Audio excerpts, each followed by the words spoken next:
passage of the Johannesburg Magistrate Court, just outside the door 15 of that particular court here. But just to give us more detail about this support we've seen at the Johannesburg Magistrate Court, Marumo, I'm joined by the former Wits SRC President, Shaira Kala. Shaira, I understand you guys have been mobilizing to come through and support your comrades here. What is the situation now? The situation now is that they're trying to delay the case to tomorrow. But we know that our university and the government are trying to actively keep students in as long as possible, so as to frustrate and intimidate student leaders and students in general. We've split ourselves up today. There are some students who have gone to the Hillbrow Magistrate's Court. And at the Hillbrow Magistrate's Court, we have students who were arrested on Friday. Of the 9 people arrested on Friday, only 4 of them were students. 2 of them were Wits students. There was one UJ student who was just caught in the crossfire. He was out with his girlfriend in Bramfontein. And the other student was an 18-year-old kid who was at Star Schools and was trying to improve his marks so that he could eventually have access to a university like Wits. So we really are very emotional today. It is very clear that the university and the government are colluding to kill this movement and that they're not really working to find a solution with us, which is what we have been pleading for all this time. We have seen our universities become militarized war zones, and so we are here today to say that you can cut all the flowers, but you cannot stop spring from coming. And that's a poem by Pablo Neruda. But we really are here to show support, and we are also aware that some of us are on a supposed list of arrest, but we cannot hide like rats. We're here to support our comrades. We are doing what we can to ensure our own safety. We move in numbers. We make sure that we don't stay in one place, sleep in one place every night. The victimization is very much real, but we are trying our best to keep going, to keep the struggle alive. And we know that our resident students as well last night made sure that they defied Habib's apartheid-like draconian curfew that students cannot move around campus after 10 o'clock at night, and they actually actively opposed that and protested against it. Okay, let's go back to the arrest that we've seen. Of course, leaders being arrested. Are you saying that this is an attempt to actually destabilize this particular movement, the Feast Must Fall, this year? It's clearly an attempt to do that.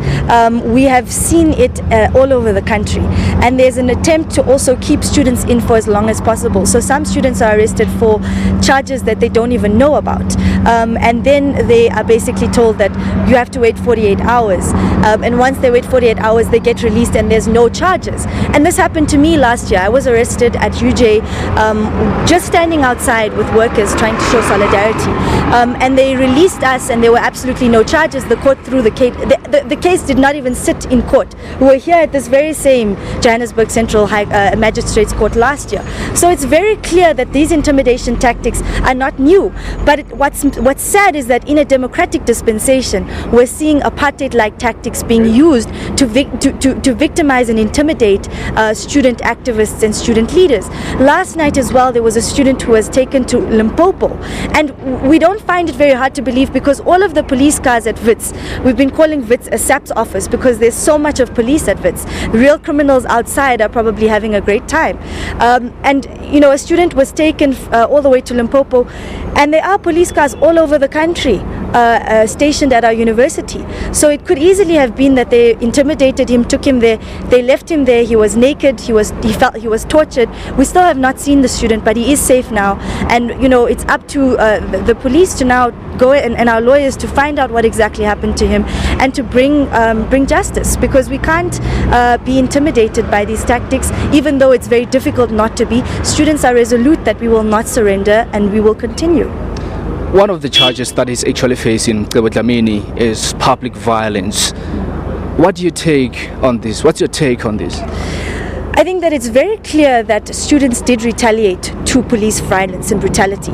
But what must be made very clear is that students in general have been peaceful. We know 2 weeks ago, Mcebo and myself walked the streets of Bram. We were peaceful. We had campus control with us. Workers at Wits are on our side. But the university has been handed over to the police now. And we cannot, in good conscience, allow this militarization of our university to continue. We won't accept it. We will fight against it with whatever we can. But I don't think that we can ever equate the retaliation of students to police brutality, to the police brutality that we're experiencing. The one causes the other, and it's clear that our universities have created the situation, and our government has perpetuated the situation by putting police in this position, by making our universities militarized war zones. And students are not going to be able to write exams in these conditions. We're not going to be able to study in these conditions. So ours is to say that we will not retreat to some warped form of normalcy in an abnormal reality. We will not allow this situation to become the norm. We will not allow our universities to be turned into these spaces of, instead of being learning and spaces for learning and debate and critical thinking, we are shut down when we have dissenting views. We are told that we cannot actually meet peacefully in our places, in our spaces where we do hold meetings, like Solomon Mahlangu House. And so if we have no safe space to meet, even the Holy Trinity Church, where the Father Graham was shot, was the last space for us to meet, and that also was attacked by police. We will not accept this.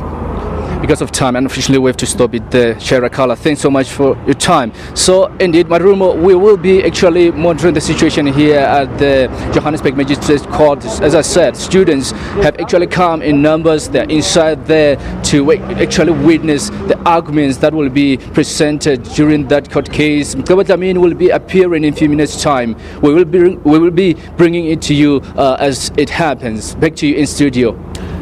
Thank you. Well, there you have it. Our reporter Mageketla Mohlabe on the ground, giving you all the latest coming from the Hillbrow Magistrate Court.